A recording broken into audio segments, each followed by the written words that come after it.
فرمائیے گا ذرا میری بات کی طرف۔ تو جو ناظرہ خواہ ہیں ان سے بھی کہہ رہا ہوں کیسی محبت تھی۔ انہیں ایک حدیث میں آیا قاری صاحب کہ حضور پاک تشریف لائے تو بھیڑ لگی ہوئی تھی۔ زور سے بولیں کیا لگی ہوئی تھی؟ بولیں میری طرف بولیں کیا لگی ہوئی تھی؟ صحابہ کرام بیٹھے تھے۔ اب ذرا اس جملے کو سنیں اور اپنے دل کے کانوں سے سنیں۔ کچھ صحابہ کرام اتنے مطلب ناداری کی حالت تھی ان پر، مگر دیکھو اسلام تو غربت میں بھی عزت پا گیا تھا۔ زوال بندے مومن کا بے زری سے نہیں، دولت یہ ضروری نہیں ہے کہ عزت کے لیے دولت ہی ہو۔ کیسی غربت تھی مگر اسلام کیسا بلند تھا۔ اتنے ان پہ بوسیدہ کپڑے تھے کہ ایک تو پیوند شدہ ہوتے ہیں اور ایک وہ کپڑے ہوتے ہیں جس پہ پیوند ہی پیوند ہوتے ہیں۔ تو وہ جیسے اب یہاں پہ مجمع ہے بیٹھے ہیں آپ لوگ، تو کسی کے کپڑے ایسے ہوں جو سب سے زیادہ نامناسب ہوں معاشرے کے اعتبار سے، یعنی کہ اوروں کے بنسبت ان کے کپڑوں پہ صرف پیوند ہی پیوند لگے ہوئے ہوں، تو بتاؤ وہ اپنے آپ کو چھپائے گا نہیں چھپائے گا؟ وہ ایسی جگہ بیٹھے گا، وہ یہ سوچے گا کہ میرا جو راز ہے وہ راز رہے، وہ چھپ چھپ کے بیٹھے گا تاکہ کوئی مجھے نہ۔ حضور جب تشریف لائے تو حضور کی نگاہ نبوت نے ایسے صحابہ دیکھے جو بڑے غریب تھے اور بڑے نادار تھے، اور ان کے کپڑوں پہ بڑے پیوند لگے ہوئے تھے۔ ایک صاحب ان میں قرآن پڑھ رہے تھے، وہ اتنے منہمک تھے تلاوت کلام مجید میں کہ اللہ کے کلام کی تلاوت سننے کے لیے وہ اپنے کپڑوں کی بھی پرواہ نہیں کرتے تھے، بس چھپانے کی کوشش کر رہے تھے۔ حضور نے ان صحابہ کرام کے دلوں میں قرآن کی یہ محبت، یہ شوق، یہ جذبہ دیکھا تو میرے حضور کی چشمان مازاغ آنسوؤں سے تر ہو گئی، اور حضور نے فرمایا اے میرے غریب صحابہ، تم اوروں کے مقابلے میں 500 سال پہلے جنت میں جاؤ گے۔ سبحان اللہ، ماشاءاللہ۔ دیکھو اے لوگوں، تم سے بھی کہہ رہا ہوں جو ناظرہ خواہ ہیں، بھولنا مت قرآن پاک کو۔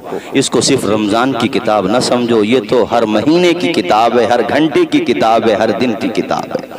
دن کا آغاز ہی تلاوت کلام مجید سے کرو، اور یہ عادتیں بدلو اپنی۔ 4 بجے سونا، موبائل چلا کر کے، اور دن میں 10 بجے اٹھنا، یہ عادتیں بدلو۔ جلدی سویا کرو اور صبح میں تہجد کے وقت بیدار ہو جایا کرو، پڑھا کرو، اللہ توفیق دے۔ نہیں پڑھ پاتے تو نماز فجر تو بھائیو فرض ہے، وہ تو پڑھنا ہی آپ کو پہلے نمبر پہ۔ کل سے جو تمہیں اپنا نظام الاوقات بنانا، ٹائم ٹیبل بنانا، وہ اس طرح سے آج ہی سے، بلکہ اب تو آج لگ گئی، آج ہی سے کہ فجر کے وقت اٹھنا ہے، پہلے تہجد کی نماز، اس کے بعد ناظرہ خواہ ہو تب بھی قرآن، حافظ قرآن ہو تب بھی قرآن پڑھو دوسرے نمبر پہ، اور تیسرے نمبر پہ گھر پہ جاؤ، اپنے ماں باپ کے چہرے کی محبت سے زیارت کر لو، اللہ تعالیٰ حج مبرور کا ثواب عطا فرمائے گا۔ ماں باپ کا چہرے کے بدلے میں حج مبرور کا ثواب، قرآن کے بدلے میں بھی ثواب، نماز کے بدلے میں بھی ثواب۔ اب چوتھے نمبر پر تم کرو ناشتہ، ٹھیک ہے؟ یعنی پہلے کیا کام کرنا آپ کو؟ نماز، اور سے بولیے فجر کی، آواز آئے نا، فجر کی، دوسرے نمبر پہ قرآن کی، اور تیسرے نمبر پہ ماں باپ کے چہرے کی زیارت۔ اب چوتھے نمبر پہ ناشتہ کر لو، وہ بھی دسترخوان بچھا کے، صفائی ستھرائی کے ساتھ، گھروں کا ماحول اچھا بناؤ، بچیاں بھی تربیت پائیں، بیٹے بھی اچھی تربیت پائیں، اچھے سنسکار لے کر کے بیٹی سسرال بھی جائے گی نا، جہیز کا سامان لے کے نہیں بھی جائے تب بھی عزت پائے گی۔ سسرال والے کہیں گے کیا ہوا جہیز کا سامان نہیں لائی، سینے سے لگا کے قرآن تو لائی۔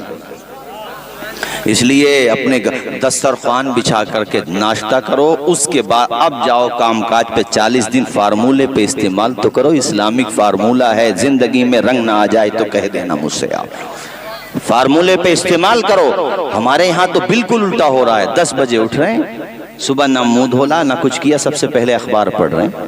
اخبار بعد میں ہے، پہلے اللہ کا قرآن ہے۔ سمجھ میں بات آئی کہ نہیں آئی میری؟ بولو زور سے، ذرا زور سے بولو، بولیے، عمل کریں گے کہ نہیں؟ اونچا بولو ذرا۔ مجھے یاد آتا وہ واقعہ قاری صاحب، میں نے پہلے بھی سنایا، آپ کے یقیناً آپ کے سامنے بھی سنایا ہوگا۔ سیریا میں ایک بچہ، اس کی پوری فیملی شہید ہو گئی۔ ذرا سوچو، ایک چھوٹا سا بچہ، اس کے پیرنٹس، اس کے ماں باپ اس کی آنکھوں کے سامنے شہید ہو گئے، تو ذہنی طور پہ کتنا غم ہوگا۔ اچھا خود بھی بری طرح سے زخمی تھا وہ۔ آپریشن تھیٹر میں جب ڈاکٹر حضرات اس کو لے کے گئے تو انہی ڈاکٹر حضرات کا انٹرویو میں نے دیکھا، خدا کی قسم وہ رو رہے تھے انٹرویو دیتے ہوئے۔ انہوں نے کہا ہم نے اپنی زندگی میں اتنا بہادر بچہ نہیں دیکھا۔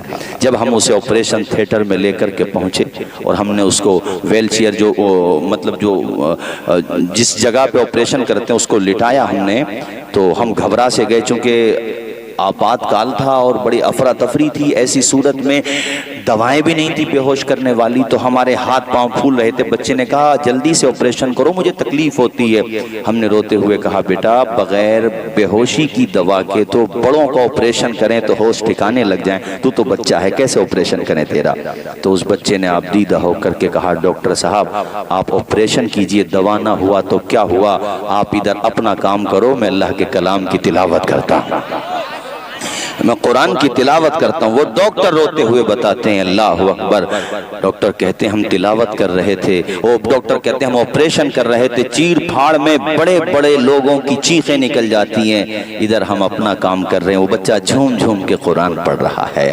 اے لوگو آؤ تو قرآن کے دامن میں آؤ تو صحیح، تم نے دل لگایا ہی کہاں ہے قرآن سے جو لگنا چاہیے؟ قاری یوسف صاحب دل تو ایسے لگایا جاتا ہے قرآن سے کہ عثمان غنی پہ جب آخری حملہ کیا گیا اس وقت بھی اللہ کا عثمان قرآن پڑھ رہا تھا، اور جس وقت ان کے بدن سے چھینٹے نکلے تو قرآن پاک کے صفحات پر وہ چھینٹے پڑے۔ ایسی محبت قرآن سے کرو جیسی محبت فاتح خیبر کے بیٹے حسین ابن علی نے کی، کہ جب آپ کے سر مبارک کو نو کے نیزہ پہ چڑھا دیا گیا تو تلاوت کلام مجید کی آواز آ رہی تھی۔ غلام ربانی صاحب تلاوت کلام مجید کی آواز آ رہی تھی، میرے حسین نے بتا دیا یزیدو میرا سر تن سے جو جدا کر سکتے ہو مگر قرآن سے جدا نہیں کر سکتے۔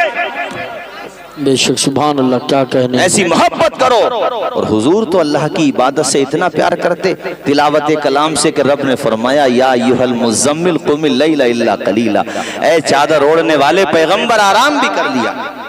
بولو بولو زور سے بولو، ذرا زور سے بولو، محبت کرو قرآن مجید سے۔ یہ بچہ فارغ ہوا ہے آپ کے چندوئی کا، میں بھی پڑھ کر کے آیا اشرفیہ میں، مجھے وہاں کے اساتذہ نے یہ روایت بتائی کہ حضور حافظ ملت تلاوت کلام مجید اتنا کرتے، چونکہ ایک مدرس کے لیے مدرسے میں پڑھانا اور پھر مدرس بھی قاری نظام النظام جو مدرسہ بنا رہا اور وہ بھی اتنا عظیم ادارہ، تو ان کو وقت نہیں ملتا تھا۔ پھر بڑی بڑی کتابیں تھیں، شرح تہذیب ملا حسن جیسی، بیضاوی جیسی، اور جناب والا اونچے مطلب یعنی کہ بڑی فنی اور بڑی بھاری کتابیں جس کو ہم لوگ اپنی بھاشا میں کہتے ہیں، ایسی پڑھانا، اور پھر مدرسے کا چندہ بھی کرنا، عمارت کو بھی دیکھنا، تو وقت نہیں ملتا تھا۔ تو عصر کے بعد جو وقت مل جاتا تھا اپنے شاگردوں میں سے نمبر آپ نے لگا دیا تھا کہ آج تم آ جانا، کل تم آ جانا، اور اس طریقے سے بیٹھ کر کے حضرت محدث مراد آبادی شاہ عبدالعزیز اللہ کا قرآن پاک کا دور ان کے پاس نکالا کرتے تھے۔